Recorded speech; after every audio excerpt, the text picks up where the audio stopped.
Welcome to Almost Here, Round the Corner Future Technology podcast with Richard Jacobs. Future technologies poised to transform our lives for better or worse are the focus of this podcast. Almost here means these technologies are now here and starting to be used, or just around the corner, from Bitcoin to artificial intelligence, 3D printing, blockchain, virtual reality, and more. Hello, everyone, and welcome to Future Tech Podcast. I'm your host, Juliette Lamar, and joining us today is Jason Yanowitz. He is the co-founder at Blockworks Group. Welcome, Jason. Juliette, thanks for having me. Absolutely. So why don't you go ahead and kick us off with a little overview about Blockworks Group? Of course. So the big problem right now that we're trying to solve is there's a boatload of information about blockchain and its impact on really everything. But the sources, the information out there, it's not very well organized, it's highly fragmented, and the people in this space really don't know where to go, don't have a reputable source of knowledge. And the fact is that, investors, executives, maybe a portfolio manager at Fidelity who's looking to deploy $100 million in space is not going to learn about an asset if it comes from a Twitter account called Crypto Whale, right? So that's the problem that we're trying to solve. And how are you going about solving that? Yeah, so right now our focus is on hosting events and hosting kind of exclusive dinners for a multitude of different people. So we host very, very specific catered events towards different target markets. So it might be 100 different Fortune 500 CEOs and CTOs and CIOs looking to learn about the impact of blockchain on their company's supply chain. It might be we get 200 institutional investors in the space who are dipping their toes in the crypto investing space. It might be a crypto fund is looking for to get LPs. LPs interested in investing in digital assets, and we'll set up a dinner for them. So really, we're just an education provider and a connector in the space. Education is so important. I know that when I was first learning about blockchain, it feels like such an alien concept, but at the same time, it's so simple. And you're sitting there struggling with yourself of, am I stupid? Do I understand this? To, oh yeah, I totally get it. And it's funny how in technology that seems to be a unique aspect of the learning process. Yeah, I mean, the information out there right now, look, if you want to go learn about venture capital, or if you want to go learn about coding, the information's all out there. If you want to go learn about blockchain, you're going on Reddit and Twitter right now. It's a completely absurd concept. So you have a lot of companies trying to do this right now, right? You have great companies like CoinDesk who are putting out a boatload of news, but maybe not the most insightful news. And so what we're trying to do is put out really insightful news. We're building out an entire content platform. And then we're trying to put on events and dinners that, rather than having 5,000 people file into a room, or rather than getting 50 different ICOs pitching their products, we're trying to host these events and these dinners and launching this content it's actually really valuable for people. Well, it's going back to the original way that people learn is from one another. And when you're on, Reddit or some kind of chat room or group, you have a lot of people there that are maybe trying to mislead you, or they just want to talk because they think they know what they're talking about, but they might not. And it's a way easier for people to grasp concepts when they're in a face-to-face, person-to-person type dinner situation. It's much easier to know if you trust that person, because that's that layer of humanity that we can see and pick up on nonverbal cues. So it's so important, I believe, to learn like that. And you bring up a great point. When you are trying to learn, you're not going to, a blockchain school. You're not going to be able to just Google it, because there's so many different opinions out there and so many things. It's like, what's real? You don't know. Yeah, but I completely agree there. But on that point, like what we're seeing happen over the past decade or two, and this trend will continue, is it's a crazy concept to think of everything becoming digitized, right? And decentralized. But and I am stealing this from Chris Dixon, who's at Andreessen Horowitz. Him and Katie Huan just launched the new $300 million crypto fund over there. It's right now we say put digital in front of things that are becoming digitized. But in 10, 20 years, as every single kid coming up these days learns coding in school, we all have, these supercomputers in our pockets. Digital will be the norm. We won't say put digital in front of things that have become, gone online. Mm-hmm. No, absolutely. So tell us a little bit about your background, Jason. How did you get involved with Blockworks? How did you come to found this company? Yeah, so I'm a history fanatic, always been really interested.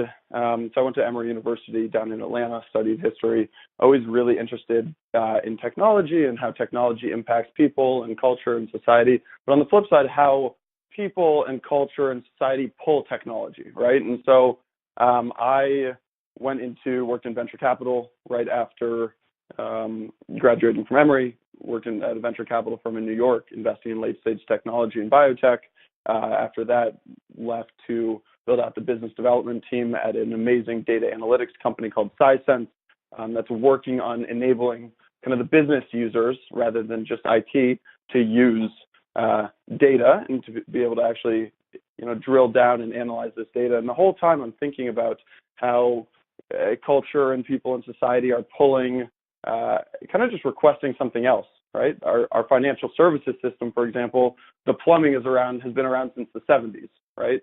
But we all have, like I mentioned earlier, these supercomputers in our pocket, and so I started looking into different ways that people, we were going to go towards globalization and decentralization, and obviously type in decentralization on Google in 2016, and there are these crazy articles being written about Bitcoin. Went down the Bitcoin kind of rabbit hole in 2016, originally just from like an investment standpoint, and then started doing kind of the event circuit in New York, and found out that this crazy technology out there called blockchain is going to enable, Bitcoin was peer-to-peer payments without a third-party intermediary.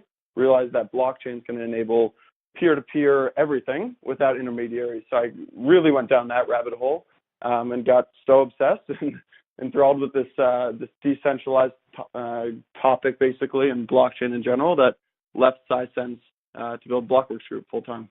Wow. So this is something that you've been in the trenches and that you're really seeing a future with, which brings us to, you felt this revolution inside yourself. Where are you seeing this whole blockchain wave? Where's it going? Yeah, I mean, I've to put it simply, I've never felt so confident that this blockchain and tokenization concept is the future architecture of what people call is the Web 3.0. With that being said, the unbundling of data silos like Facebook and LinkedIn, and putting things going, like we said earlier, digital, right, with everything.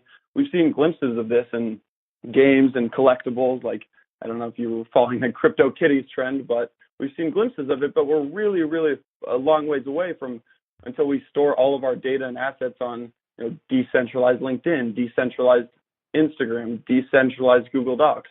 The combination of this shared data layer with a tokenized incentive system will create a really competitive ecosystem, and we're already seeing capital flow into the space and entrepreneurs flow into the space. But yeah, like I said, it'll take a while before it's the new architecture. And besides education, because that's a big one, what other challenges do you personally feel are standing in the way, or that we're working on, we're almost conquering? Yeah, I mean, when capital comes into the space, scams come into the space. We originally launched Blockworks Group, my partner Michael and I, because every single event we were going to had turned into this ICO pitch fest where a random company from Malta was paying the event organizers $20,000, getting up and pitching a room of investors their ICO. And because everyone, this FOMO, the FOMO is real, right, in blockchain and crypto, and especially in 2017, no one wanted to sit on the sidelines, so they're throwing absurd amounts of money at these random ICOs. And even we still see, not saying EOS is not legitimate, I definitely believe in what they're doing, but they just raised $4 billion, which is completely absurd. They barely even have a working network right now, and they raised $4 billion.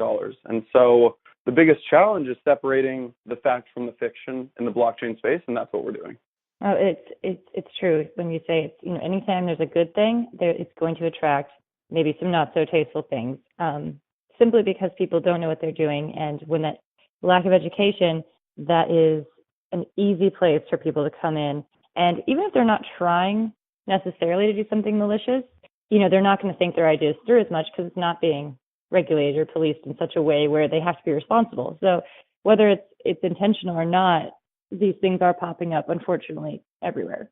Exactly. But I mean, we are seeing for the first time ever regulation coming into the space, and it's, beyond needed, right? The SEC has taken you think of the SEC as being pretty old school, and they are, but they're taking I wouldn't call it an innovative approach necessarily, but a modern approach, which is the other week they came out with a statement on Ethereum and Bitcoin, talking about utility tokens versus security tokens. And so it's language like this that will enable the space to become real, for lack of a better word.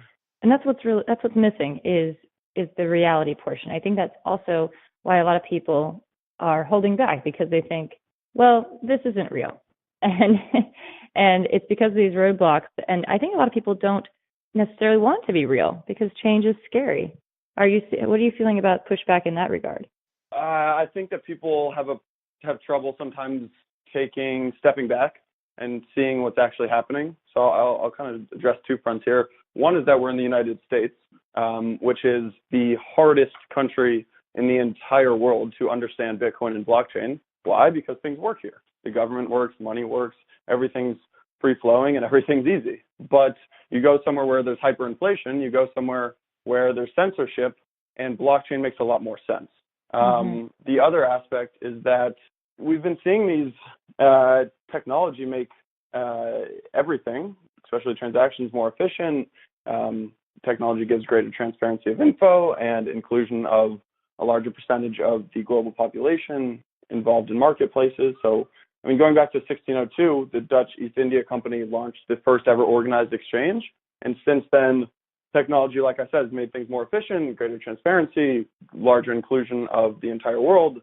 The misperception, though, is that technology doesn't cause this change. The change happens because society and culture and user behaviors demands it.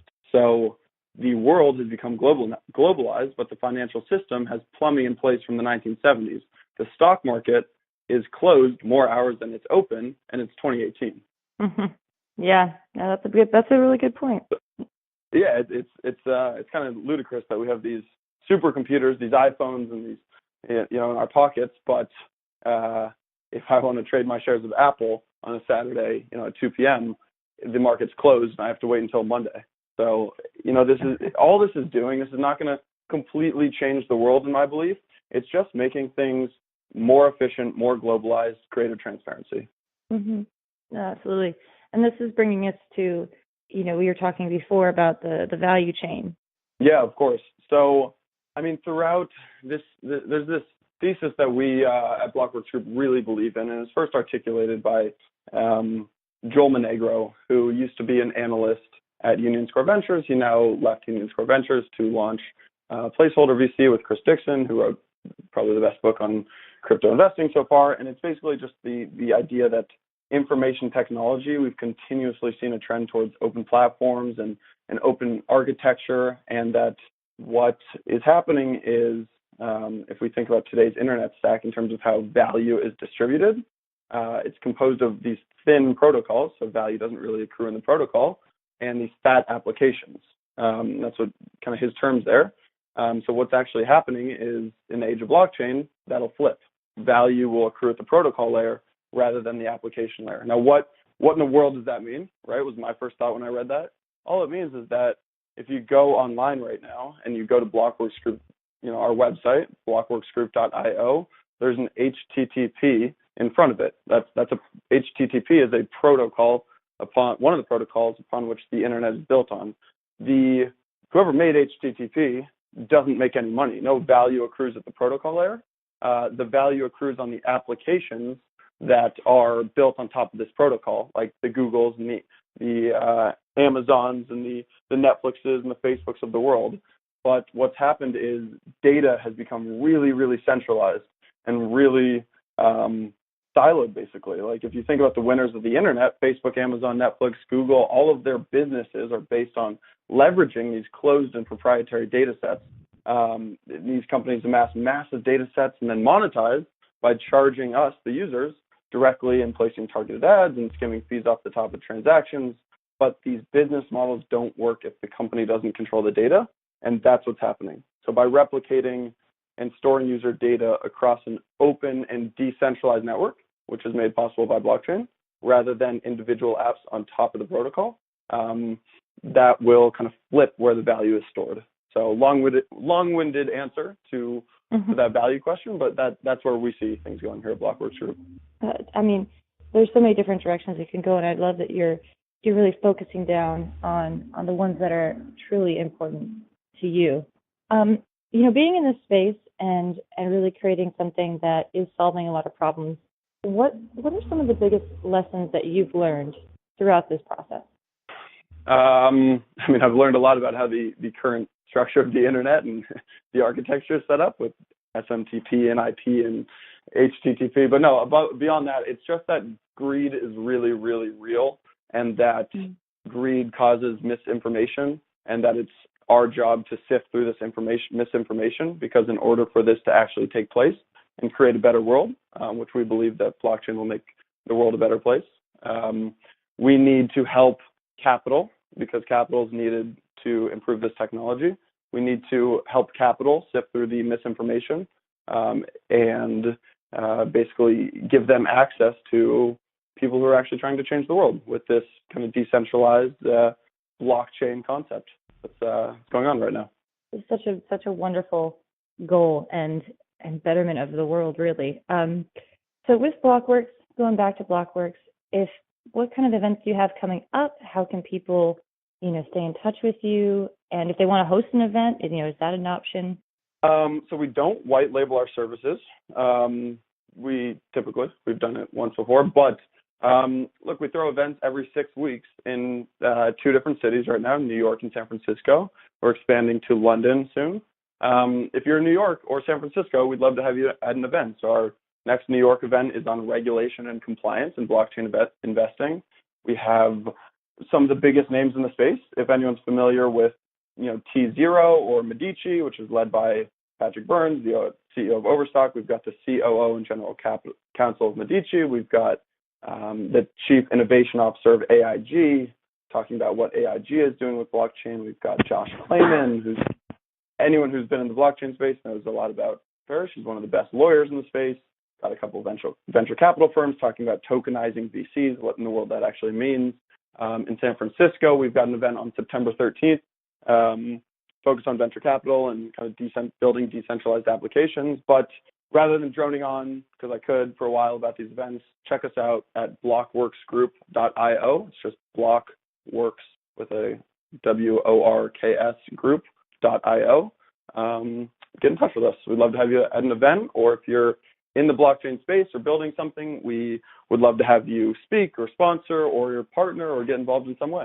Fantastic. And you're also over social media. I see here your Instagram, YouTube, and Facebook, so people can find you there. Are you active on those networks? We are very active across all of social media. We put out content daily. We've got an amazing content team here. I write every single day. My co-founder writes every single morning as well. And we put out some pretty thought-provoking pieces. I know Michael recently wrote a piece on why blockchain will not be useful for supply chain, and that sparked a controversial debate on LinkedIn. But yeah, get in touch with us. All of our writings are on our website, which links to our blog. We've got an Instagram page where you can see pictures of our events. We've got a YouTube page where you can see actual video talks from guys like Anthony Pompliano at our events, and Michael Buscella at Block Tower, and Grayscale and Genesis at our events. And yeah, get in touch any way possible. We love bringing new people and educating people, and our goal hopefully is to educate them, but I'm sure people always leave our events having met some great new people, having learned a lot, but hopefully with more questions than they have answers. Absolutely. Well, Jason, thank you so much for coming on the program and answering some of our questions and leaving us with a lot more answers than we had before. Glad I could help, Juliet. Thanks so much for having me on. That was Jason Yanowitz. He is the co-founder at Blockworks Group. They're fantastic. Check them out. I'm on their Instagram page right now. Follow them everywhere. Thank you all so much for tuning in. This has been Juliet Lamar with Future Tech Podcast. You have been listening to Almost Here, Around the Corner Future Technology podcast with Richard Jacobs. Subscribe to this podcast, post a review to discover more future technologies that are poised to transform our lives for better or worse, such as Bitcoin, artificial intelligence, 3D printing, blockchain, virtual reality, and more.